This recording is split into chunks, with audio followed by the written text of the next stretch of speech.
तिचं या घरात राहणं, तिचं असणं ही माझ्या जगण्याची गरज आहे. तू डिवोर्ससाठी अप्लाय केलंयस ना? मी केलंय ग, पण मला वाटत नाही माझा नवरा एवढा सहजासहजी पेपर्सवर सह्या करेल. अगं तू या घरात आपलेपणाने आली आहेस ना, मग आता तुझं काहीतरी चांगलं झाल्याशिवाय आम्ही तुला वाऱ्यावर कसे सोडू. साहेब आज परशुशेठना कोर्टामध्ये हजर करणार आहेत. तुम्ही म्हणत असाल तर मी. काय गरज नाहीये. पण आता जे मी काही सांगतोय ना ते नीट कान देऊन ऐका. ते हवंय का? नाही नाही, बस बस तू.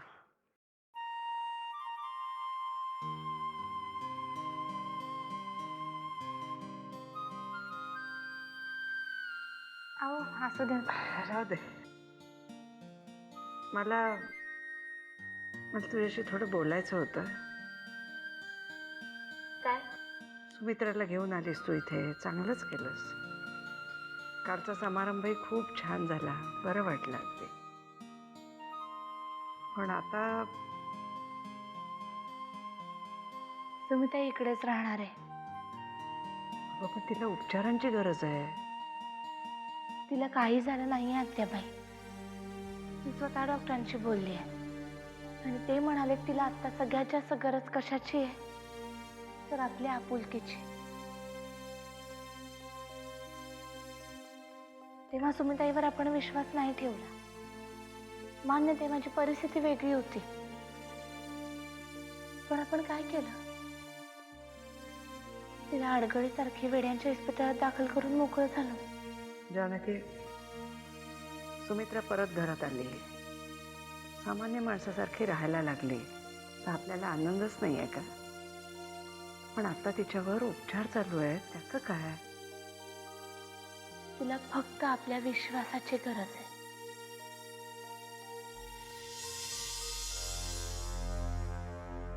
नरसिंहाशी बोललीस तू? नाही, पण बोलीन मी. बाकी कोणाचं काही वाटत नाही मला, पण ही अहिल्या नेमकी काहीतरी तिला टोचून बोलेल. पण मग ती पुन्हा बिथरली म्हणजे मग मी ती वेळच नाही येऊ देणार आत्याबाई. मी सुमिताईला माझ्याबरोबर रमावतीला घेऊन जाते. एकटीला? तर तिचे आई वडील पण तिथे नाही आहेत. कुठे तीर्थयात्रेला गेले तेही माहिती नाहीये. आणि मुख्य म्हणजे तू तिच्याशी हे बोलली आहेस का? हो, मी बोलली आहे. आणि माझी आई आहे ना तिकडे, ती घेईल सुमिताईची काळजी. गावातले पण सगळेजण ओळखीचे आहेत तिच्या, त्यांच्याबरोबर रमेल ती. हर्षबद्दल काही विचारलं का ग? नाही, तू काही सांगितलंस? गरज वाटली नाही. कर बाई, तुला योग्य वाटेल ते कर. नाही याच्यातून उगीच नसतं त्रांगडं नको उभं राहायला.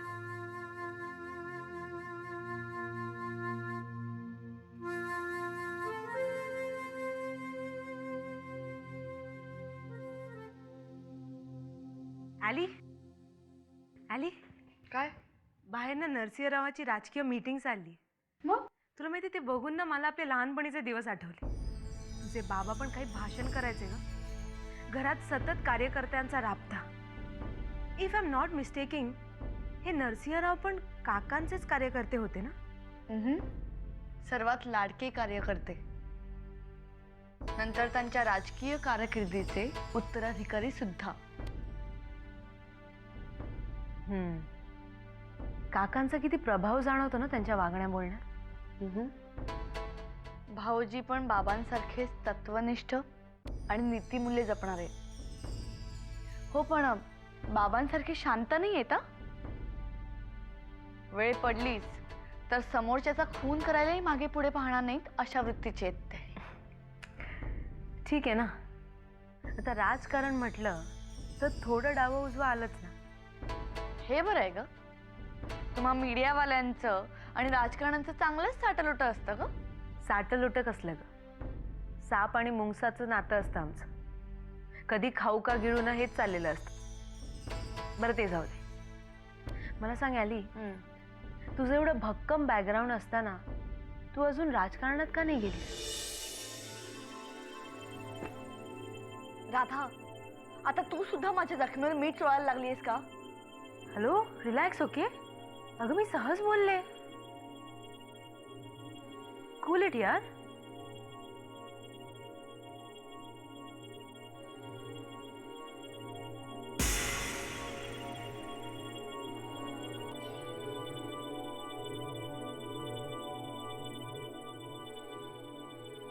हॅलो, आर्यन सरतापे आहेत का? जानकी, जानकी, हा, पटकन काहीतरी खायला दे मला. लगेच निघायचं थोड्या वेळात. दिवसभर एकदा काम सुरू झालं की खाता नाही येणार मला. वेळ नाही मिळणार. जेवण तयार आहे, पण तुमच्या आवडीचा पिठलं सुद्धा बनवलाय. फक्कड लगेच देऊ का? तुम्ही रमावतीला जायला कधी निघताय? आज नाही जाणार, उद्या.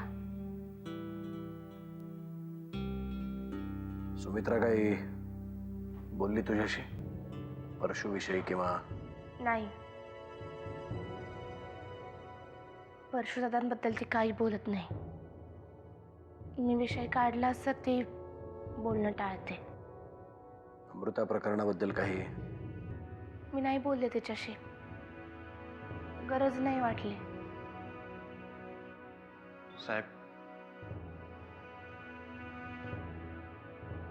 साहेब कोर्टामध्ये गेलो होतो.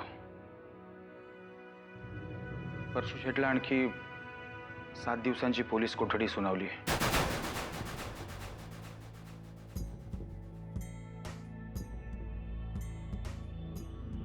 ठीक आहे, या तुम्ही.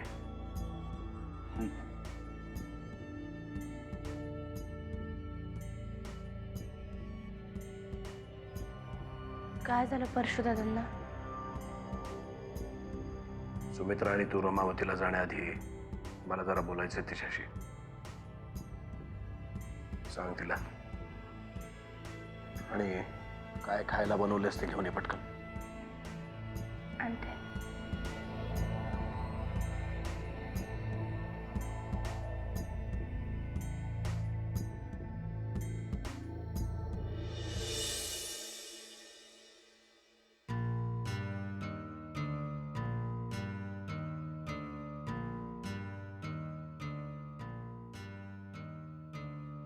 बोला अहिल्या काकू, मला बाहेर भेटायला बोलवण्याचं कारण? अरे, इतकी घाई कसली? कॉफी फक्त जानकी सोबतच पिण्यात इंटरेस्ट आहे का तुला? कॉफीत विष घालून मला संपवण्याचा प्लॅन आहे का? मी असं का करेन? तुमच्या शत्रूचा मुलगा आहे मी.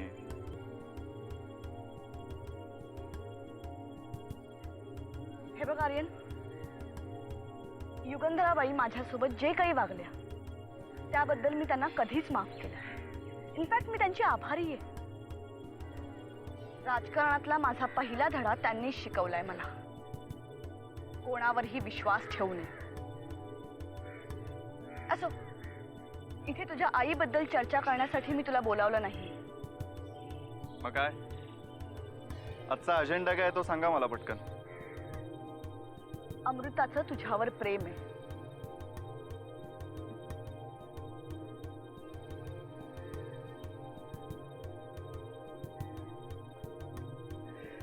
अहिल्या काकू, तुम्हाला जर असं वाटत असेल ना की मला हे रहस्य सांगून तुम्ही खूप मोठं काम केलंय तर आय एम सॉरी, पण तुझं अमृतावर प्रेम नाही. हे बघा अहिल्या काकू, आणि तरीही तू तिला हो म्हणालास.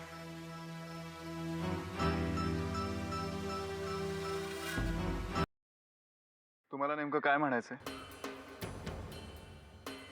तुझ्या मनात नेमकं काय चाललंय? डोळ्यावर पट्टी बांधून अमावस्याच्या रात्री जंगलात शिकार करायला निघालात तुम्ही. हाती काही लागणार नाही का तुमच्या? बाय द वे, तुम्हाला कोणी सांगितलं की माझं अमृतावर प्रेम नाहीये? आर्यन, असं समज की माझा एक कान नेहमी तुमच्या घराच्या भिंतींना लागलेला असतो. कर्वे, मला कोणाचंही नाव घ्यायचं नाही. अहिल्या काकू, माझं अमृतावर प्रेम आहे का नाही हा मुद्दाच नाहीये. तुमचं तरी तुमच्या नवऱ्यावर कुठे प्रेम आहे? किल्लेदारांसारख्या मातब्बर खानदानाची सून म्हणून तुम्हाला मिरवता यावं म्हणून तुम्ही त्यांच्याशी लग्न केलं, त्यांच्या घरात माळ घातली आणि मग आयुष्यभर त्यांचा गळा दाबत आला. बिचारे वामन काका. हे बघ, माझ्या आणि माझ्या नवऱ्याच्या नात्याबद्दल बोलण्याचा तुला काही एक हक्क नाहीये, कळलं? माझ्या आणि अमृताच्या नात्याबद्दल बोलण्याचा तुम्हालाही काही एक हक्क नाहीये, कळलं?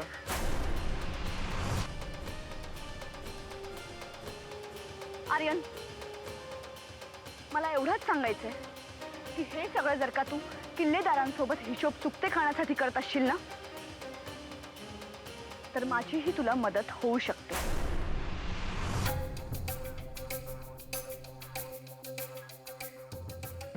कारण मलाही काही हिशोब चुकते करायचे. विचार कर.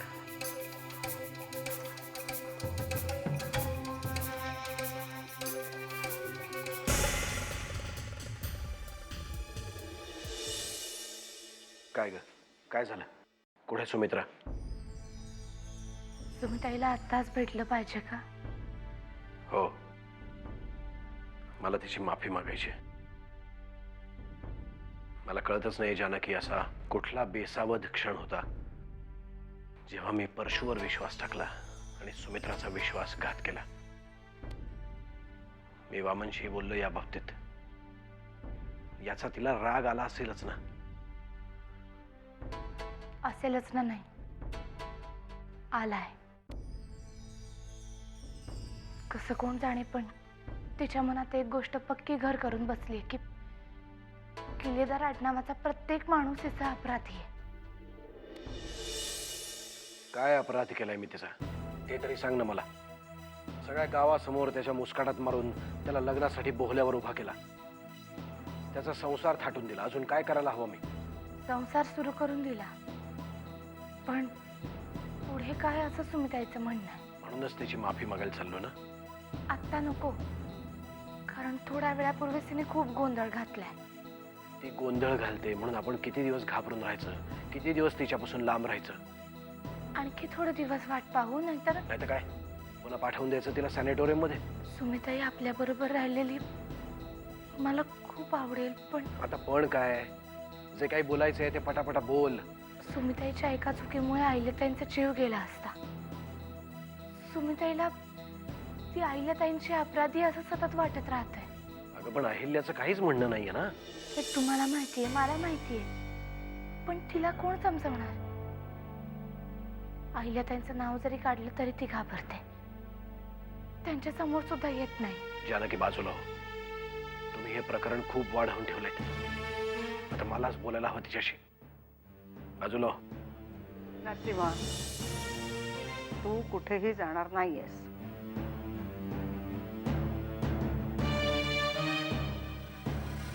आतेबाई, तू सुद्धा हिची री ओढू नकोस. हीच वेळ आहे आपण तिच्याशी जाऊन बोलण्याची. तिच्या मनात आपल्याविषयी राग का आहे हे जाणून घ्यायची गरज आहे. अरे पण तिचीच आपल्याशी बोलायची इच्छा नसली तर? नक्की काय चाललंय मला कोणी सांगेल का? जानकी, तू जरा आज जा. मी बोलते नरसिंहाशी.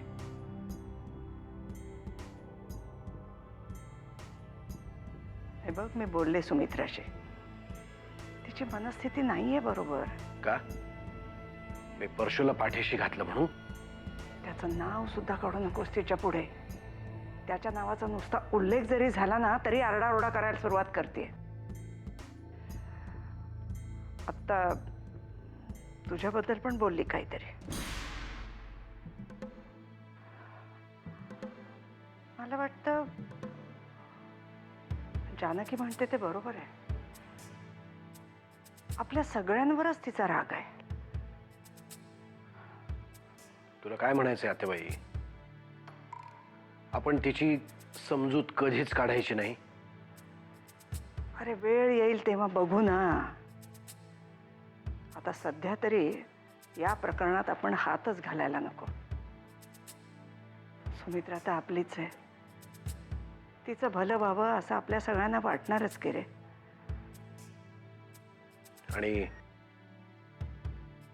आणि चिवचं काय? माझ्या मुलीला तुम्ही सांभाळलीत, माझ्यावर उपकार केलेत, असं म्हणत होती. तिला जाऊन सांगा कोणीतरी, तिच्यावर उपकार करायचे म्हणून कोणी चिवचं पालन पोषण करत नाहीये. शेवटी किल्लेदारांचं रक्त आहे ते, आणि ते कसं वाढवायचं हे आम्हाला चांगलंच माहिती आहे. जाऊ दे रे, तिला वाटेल ना तेव्हा आपणहून येऊन ती बोलेल आपल्याशी. सध्या तरी हा विषयच काढू नये असं मला वाटतं. आता बाई, तुम्हाला जे काय करायचंय ते करा. शेवटी मला दोष देऊ नका म्हणजे झालं.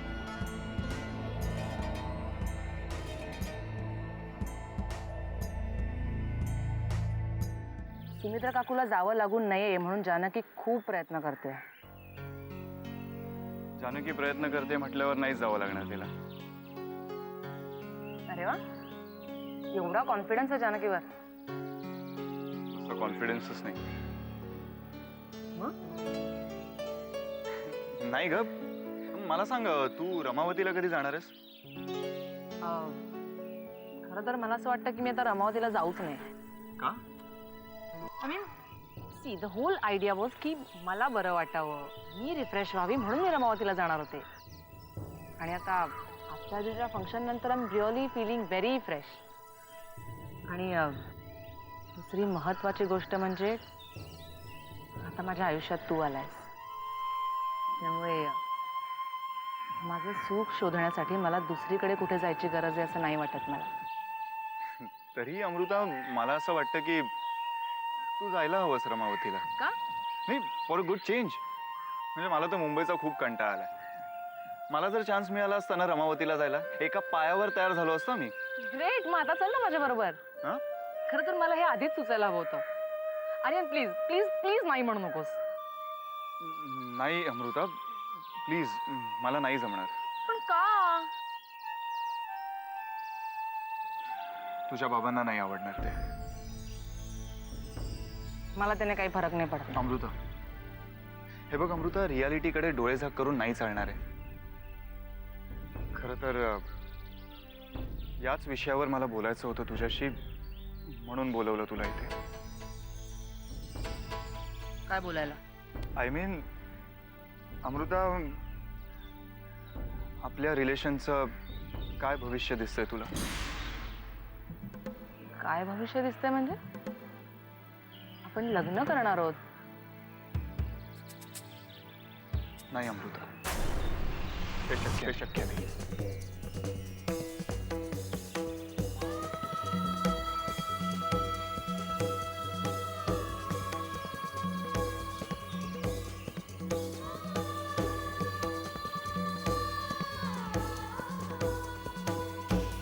आर्यन,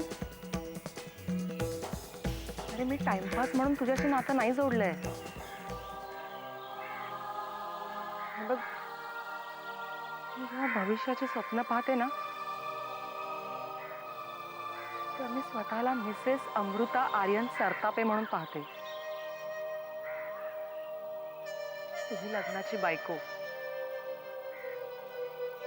तुझ्या नावाचं मंगळसूत्र घालेल, तुझ्या नावाचं कुंकू लावेल.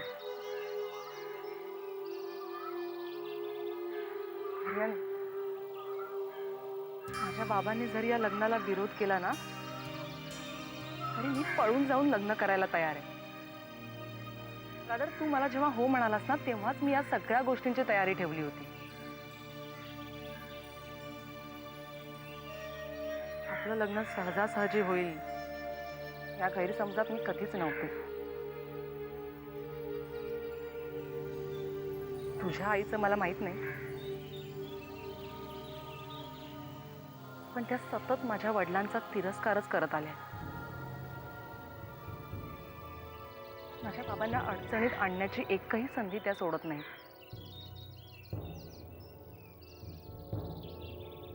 तुझ्या आईमुळे माझ्या घरात फूट पडली, वामन काका घर सोडून गेला, हे सगळं माहीत असून सुद्धा मी तुझ्याशी संसाराची स्वप्न बघते. कारण माझं खरंच मनापासून प्रेम आहे तुझ्यावर. आणि त्यापेक्षा दुसरी कुठलीच गोष्ट माझ्यासाठी महत्त्वाची नाहीये. अमृता, माझी आई तुझ्या बाबांचा इतका तिरस्कार का करते हे माहितीये तुला?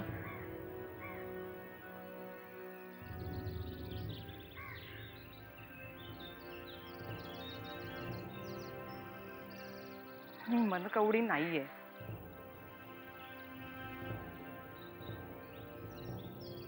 तुझ्या वडिलांनी माझ्या बाबांचा खून केलाय. ते खोटं आहे. तुला कसं माहित? काय माझ्या बाबांवर.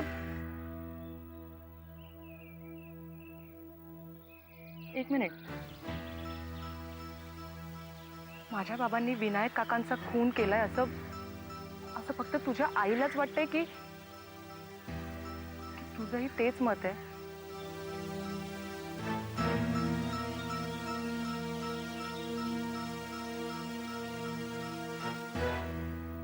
आर्यन, आर्यन प्लीज असं गप्प नको बसू. हे बघ, तुझ्या मनात काय चाललंय ना ते कळणं खूप गरजेचं आहे अरे माझ्यासाठी.